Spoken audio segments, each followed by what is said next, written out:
रात के करीब 12 बजे थे। दिन था 10 अप्रैल 1914। एक जहाज इंग्लैंड के साउथहम्पटन से लगभग 2200 यात्रियों को लेकर अमेरिका के न्यूयॉर्क के लिए रवाना होता है। इस जहाज के रवाना होने के 4 दिन बाद 14 अप्रैल 1914 को वह जहाज एक विशाल हिमखंड से टकरा जाता है और जहाज में मौजूद 2200 लोगों में से 1500 लोगों को लेकर जहाज अटलांटिक महासागर में डूब जाता है। वो जहाज कोई और नहीं बल्कि टाइटैनिक ही था, जिसे कभी न डूबने वाली जहाज के नाम से मशहूर कर दिया गया था। लेकिन अपने पहले यात्रा के चौथे दिन ही इस जहाज ने यह मिथक तोड़ दिया कि टाइटैनिक कभी डूब नहीं सकती। दोस्तों, टाइटैनिक को डूबे लगभग 100 वर्ष से भी ज़्यादा हो चुका है, लेकिन टाइटैनिक अब भी चर्चा का विषय बना हुआ है, क्योंकि टाइटैनिक जैसा बड़ा और गंभीर हादसा कभी नहीं हुआ। आइए आज हम जानते हैं कि वो कौन सी ऐसी गलतियाँ थीं जिसने टाइटैनिक को डुबाने के लिए पूरी तरह से जिम्मेदार हैं। दरअसल टाइटैनिक जहाज के इतिहास का शुरुआत होता है 31 मार्च 1909 से, क्योंकि इसी दिन से टाइटैनिक बनना शुरू हुआ था। इस जहाज के बनने के दौरान ही 2 मजदूरों की मौत और 246 लोग गंभीर रूप से घायल हो गए थे। लेकिन फिर भी $7.5 मिलियन की लागत से 31 मई 1911 को RMS टाइटैनिक बनकर तैयार हुआ, जिसे बनाने वाली कंपनी का नाम व्हाइट स्टार लाइन था।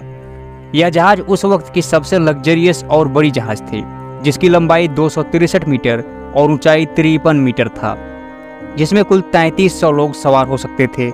इस जहाज में सफ़र करने वाले एक व्यक्ति के टिकट की कीमत तकरीबन 3,56,000 रुपये था। इस जहाज के मालिक एस फ्रैंकलिन ने टाइटैनिक को कभी न डूबने वाला जहाज के रूप में पूरे यूरोप में प्रचार करवा दिया था। यह जहाज अंततः 10 अप्रैल 1914 को रात 12 बजे इंग्लैंड के साउथहम्पटन से अमेरिका के न्यूयॉर्क सिटी की ओर रवाना हुआ, जिसमें कुल 2200 यात्री सवार थे। 12 बजे जब यह जहाज यात्रियों से लोड होकर चलने के लिए तैयार हुआ, तभी इस जहाज के पिछले हिस्से में आग लग चुकी थी, लेकिन इसे यात्रियों से छुपा लिया गया और नज़रअंदाज कर दिया गया, क्योंकि अगर इस जहाज की यात्रा रद्द होती तो कंपनी को भारी नुकसान हो जाता। अर्थात पहली गलती जहाज के चालू होने के दौरान ही हो गई थी। पहली गलती होने के बावजूद जहाज अपने गंतव्य की ओर रवाना हुआ। यात्रा तय करने के शुरुआती समय में ही जहाज को कुल 7 वार्निंग मिली थी, जिसमें बताया गया कि आगे बड़े बड़े आइसबर्ग यानी हिमखंड हैं, जिससे सावधान रहना। लेकिन जहाज चालक जहाज की स्पीड 40 किलोमीटर प्रति घंटा से कम नहीं किया। यह थी टाइटैनिक को डुबोने की दूसरी बड़ी गलती।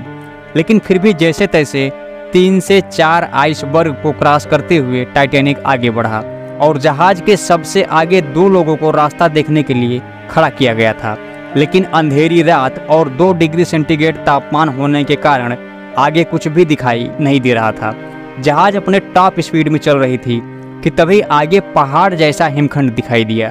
फ्रेडरिक फ्लीट नाम का बंदा इस हिमखंड को देख लेता है और तुरंत वार्निंग के रूप में घंटे को बजाने लगता है और जहाज को बाएं हाथ यानी लेफ्ट साइड मुड़ने के लिए कहता है। लेकिन जहाज चालक हड़बड़ा जाता है और जहाज को लेफ्ट साइड के बजाय राइट साइड हिमखंड की ओर दिशा में मोड़ देता है। लेकिन ये सब करने के लिए केवल 30 सेकंड का समय बचा था, जो कि बहुत कम था। कुछ और सोचते, लेकिन तब तक RMS टाइटैनिक विशाल हिमखंड से टकरा जाता है और जहाज का अगला हिस्सा पूरी तरह से ध्वस्त हो जाता है। यही टाइटैनिक को डुबाने के लिए सबसे बड़ी गलती थी, क्योंकि अगर जहाज को सही दिशा में मोड़ा गया होता तो शायद दुर्घटना टल सकता था। जहाज के आइसबर्ग से टकराने के बाद जहाज में धीरे धीरे पानी भर रहा था, लेकिन जहाज में बैठे लोगों को पूरा विश्वास था कि यह जहाज तो कभी डूब ही नहीं सकती। इसके बाद जहाज के कुछ अधिकारियों को तब जहाज डूबने की शंका होने लगी जब जहाज में पानी तेजी से भरने लगा। तब जहाज में रखे सुरक्षा लाइफ बोट में लोगों को उतारा जाने लगा।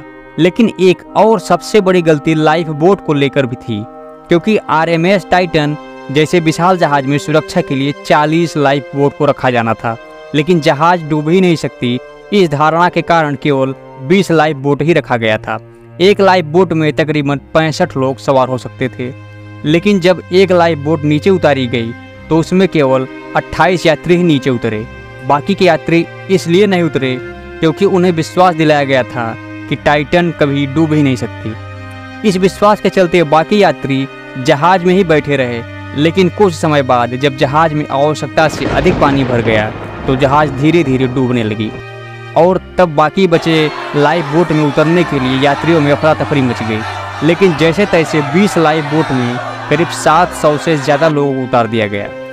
लेकिन रात के 2:30 पर टाइटैनिक और उसमें बैठे 1500 लोग अटलांटिक महासागर में डूब गए और सभी 1500 लोगों की मौत हो गई। बताया जाता है कि अटलांटिक महासागर में जिस जगह पर टाइटैनिक डूबा था वहां से 37 किलोमीटर दूर एक अन्य जहाज रात्रि में विश्राम के लिए खड़ा था जिसका नाम था SS कैलिफोर्निया। उस समय हुए जांच के दौरान पाया गया कि अगर SS कैलिफोर्निया के नेवल अधिकारी चाहते तो टाइटैनिक में सवार 1500 लोगों की जान बच जाती, क्योंकि पूरे टाइटैनिक को डूबने में 2 से 3 घंटे का समय लगा था और टाइटैनिक के अधिकारी बार बार रेडियो सिग्नल भेजते रहे। लेकिन SS कैलिफोर्निया जहाज के चालक ने जहाज का रेडियो ऑफ कर रखा था। इसके बावजूद टाइटैनिक के क्रू मेंबर जहाज में से बार बार पटाखे और रॉकेट से सिग्नल देते रहे, लेकिन SS कैलिफोर्निया जहाज के चालक और अधिकारियों ने इस पर ध्यान ही नहीं दिया। लेकिन जब सुबह SS कैलिफोर्निया के अधिकारियों ने रेडियो सिग्नल ऑन किया तो उन्हें पता चला कि टाइटैनिक जहाज खतरे में है और तब SS कैलिफोर्निया को टाइटैनिक के पास ले जाया गया। लेकिन तब तक बहुत देर हो गई थी। उन्होंने देखा कि सैकड़ों लोगों की मृत बॉडी महासागर में तैर रही है, लेकिन होनी को कौन टाल सकता था। दोस्तों, टाइटैनिक जहाज के डूबने के करीब 70 साल बाद टाइटैनिक जहाज का मलबा 1985 में रॉबर्ट बेलार्ड ने खोज निकाला। हालांकि तब तक टाइटैनिक जंग में बदल चुका था और दावा किया जाता है कि साल 2030 तक टाइटैनिक पूरी तरह से समुद्र में घुल जाएगा।